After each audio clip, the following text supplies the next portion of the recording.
नमस्कार सम्पूर्ण साथीहरुमा सदा जस्तै म आज सर्भिङ सेकेन्डको एरिया एन्ड भोल्युम भन्ने च्याप्टरबाट सानो एउटा डेरिभेसन लिएर आइपुगेको छु जसमा छ computation of area by trapezoidal rule. Trapezoidal rule use गरेर इरेगुलर सेप भएको ठाउँको अथवा कुनै फिगरको चाहिँ एरिया कसरी निकालिन्छ भन्ने विषयमा चाहिँ म आज डिस्कस गर्न गइरहेको छु। Computation of area by trapezoidal rule.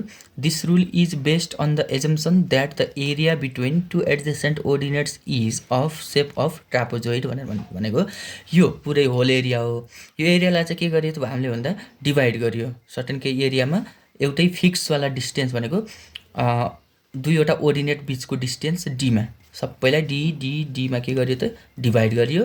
त्यसपछि प्रत्येक dd भएको बेस भएको चाहिँ प्रत्येकलाई के गरियो त भन्दा एक-एकवटा भनेको जति हामीले डिभाइड गरिएको छ त्यतिमा डिभिजनमा चाहिँ के गरियो ट्रापेजोइड बनाइयो। भनेको यो 1 देखि 2 सम्म एउटा ट्रापेजोइड, यो एउटा ट्रापेजोइड, यो एउटा ट्रापेजोइड, यो अर्को ट्रापेजोइड, यो अर्को ट्रापेजोइड। त्यसपछि यहाँ O1 O2 O3 O4 O5 O6 भनेको के हो त हाम्रो यो भनेको ओर्डिनेट्सहरु हाम्रो है। त्यसपछि यसको सर्फेस चाहिँ पहिला यस्तो थियो, इरेगुलर थियो। हामीले चाहिँ के बनायो त ट्रापेजोइडमा डिभाइड गर्यो। यो एउटा ट्रापेजोइड हो, यो पनि ट्रापेजोइड हो, यो भन्दा मुनिको ट्रापेजोइड, यो पनि एउटा के हो त ट्रापेजोइड हो। अनि कुनै बेस लाइन एउटा मानौँ हामीले a देखि b भनेर मानियो। a देखि b सम्मको हामीले के गर्नु छ त यसको यतिको सबैको एरिया निकाल्नु छ। कमन डिस्टेन्स के छ d छ, सबैको लागि एउटै कमन डिस्टेन्स d छ र टोटल लेन्थ l = nd छ।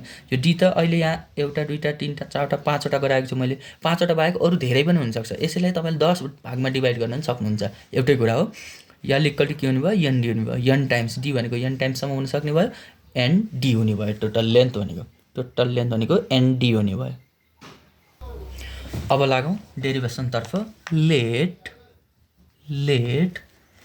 l भनेको के हो त l भनेको लेन्थ हो, length of base line AB, length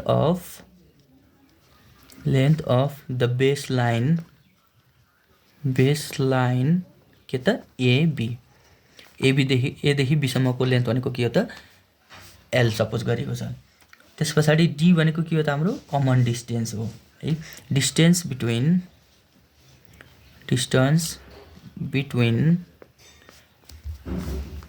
adjacent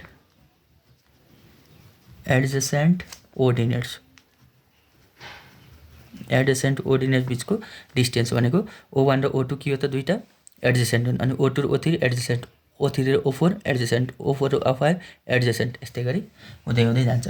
अनि त्यसपछि O1 O2 O3 गर्दै ON सम्म भनेको के हो त हाम्रो यो be the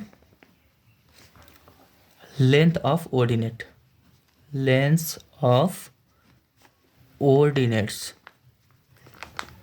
यिनी लेन्थहरु फरक हुन्छ, एउटै हुँदैन यिनीहरु है। Length of ordinate at equal interval भनेर भन्नु। एट इक्वल इन्टरभल भन्न खोजेको d मा प्रत्येक के छ इक्वल इन्टरभलमा छ है। अब के गरौँ पहिलो ट्रापेजोइडको एरिया निकालौँ, दोस्रोको निकालौँ, तेस्रोको सबै गर्दै n टाइम्स सम्म के गरौँ एरिया निकालौँ। अब तपाईलाई थाहा छ कि छैन कुनै पनि ट्रापेजोइडको एरिया निकाल्ने फर्मुला यो हुन्छ area of trapezoid section. Area = के हुन्छ भन्दा h1 + h2/2 इन्टु बेस हुन्छ, जहिले पनि इन्टु बेस हुन्छ। ट्रापेजोइडको एरिया निकाल्ने फर्मुला सधैँ यही नै हो है। एरिया अफ ट्रापेजोइड भने के हुन्छ h1 + h2 / 2 into base line हुन्छ। अब यहाँ के हुने भयो त फर्स्टको लागि हामी निकाल्न खोज्यौँ भने h1 को ठाउँमा O1 छ, h2 को ठाउँमा O2 छ र बेस भनेको कति छ त d छ। यस्तै गरी निकालौँ है त। अब पहिलोको लागि निकालौँ area of first trapezoid.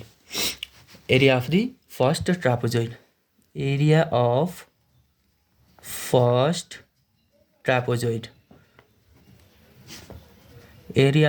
ट्रापेजोइडलाई A1 भनेर सपोज गर्नु।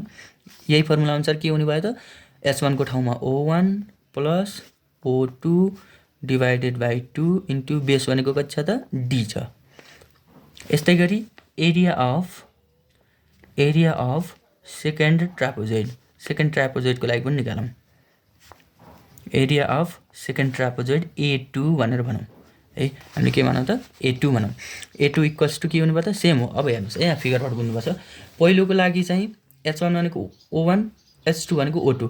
अब दोस्रो सेक्सन भनेको यो सेक्सन हेर्दाखेरि H1 भनेको के हुनु भयो O2 हुनु भयो, H2 भनेको O3 हुनु भयो। फेरि यो सेक्सन हेऱ्यो भने H1 भनेको O3, H2 भनेको O4 हुने भयो हो। त्यस्तै गरी A2 भनेको के हुनु भयो त अब O2 plus O3 divided by 2 into base त सबैको एउटै छ डी छ हो, इन्टु बेस भनेको डी भयो। फेरि यस्तै गरी एरिया अफ थर्ड ट्रापेजोइड भनौँ। हामीले 3वटासम्म निकाल्दै हुन्छ।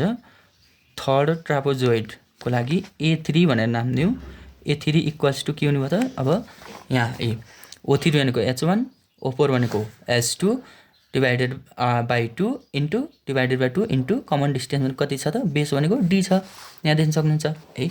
यसरी के त भन्दा O3 plus O4 divided by 2 into base भनेको डी छ है, यो भयो।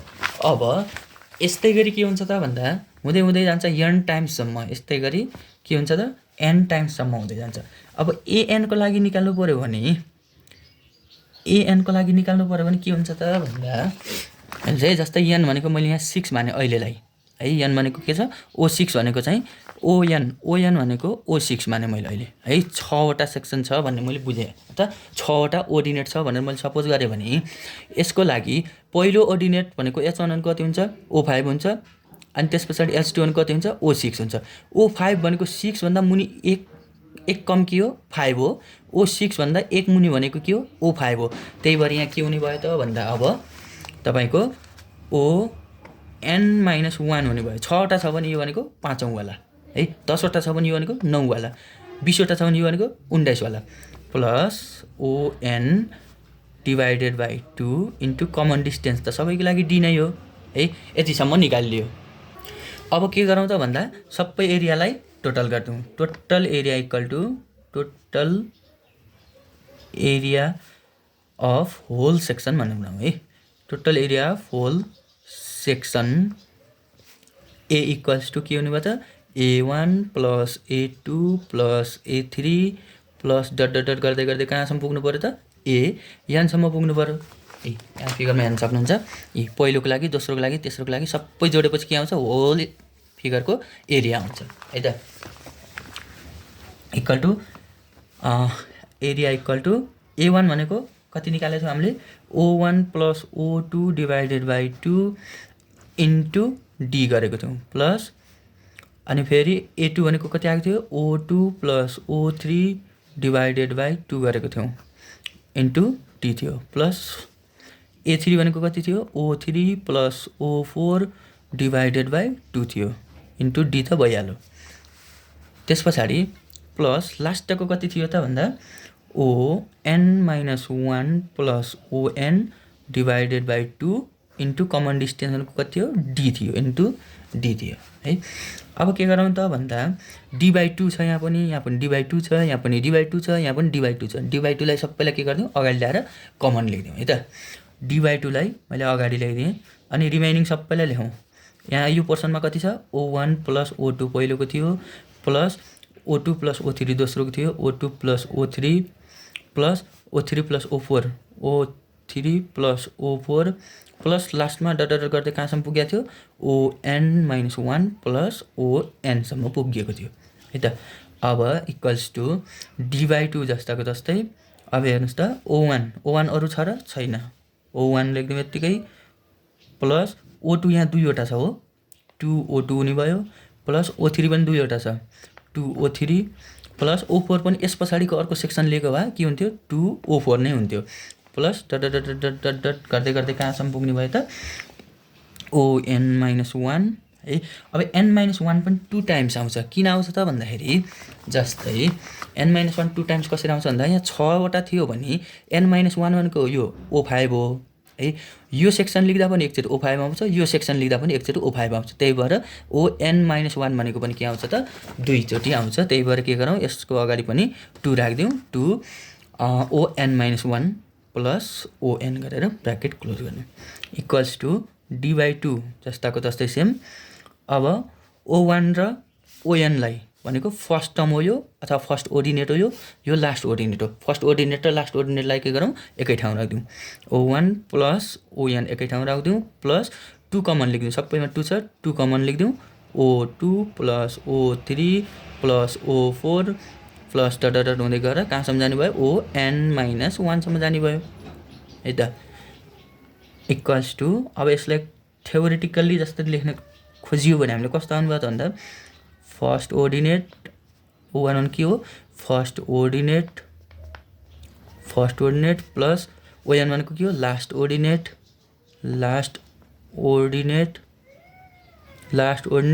प्लस यहाँ 2 छ हो ट्वाइस भनौँ अथवा 2 टाइम्स के बनाउँ त remaining sum of the remaining भनेको बचेको जति रिमेनिङ ओर्डिनेट्स गरेपछि के आउने भयो त यो आउने भयो एरिया। ट्रापेजोइडल रुलदेखि एरिया निकाल्ने फर्मुला यही नै हो। तपाईले लास्टमा चाहिँ इट स्टेट्स द्याट भनेर यो लेख्न पनि सक्नुहुन्छ। कसरी भन्दा the sum of first ordinate and last ordinate and twice the sum of other remaining ordinates is multiplied by common distance D and the final product is divided by 2 which is the required area भनेर पनि लेख्न सक्नुहुनेछ। यसरी चाहिँ सजिलैसँग trapezoidal रुलदेखि area निकाल्न सकिन्छ। यो भिडियो यति बेलासम्म भिडियो हेरेर साथ दिनुभएकोमा धेरै धेरै धन्यवाद र यस्तै भिडियोको लागि मेरो च्यानललाई पनि सब्स्क्राइब गर्न नबिर्सिनुहोला। सब्स्क्राइब गर्नुहोला, कमेन्ट गर्नुहोला, लाइक गर्नुहोला र सेयर गर्नुहोला। Thank you.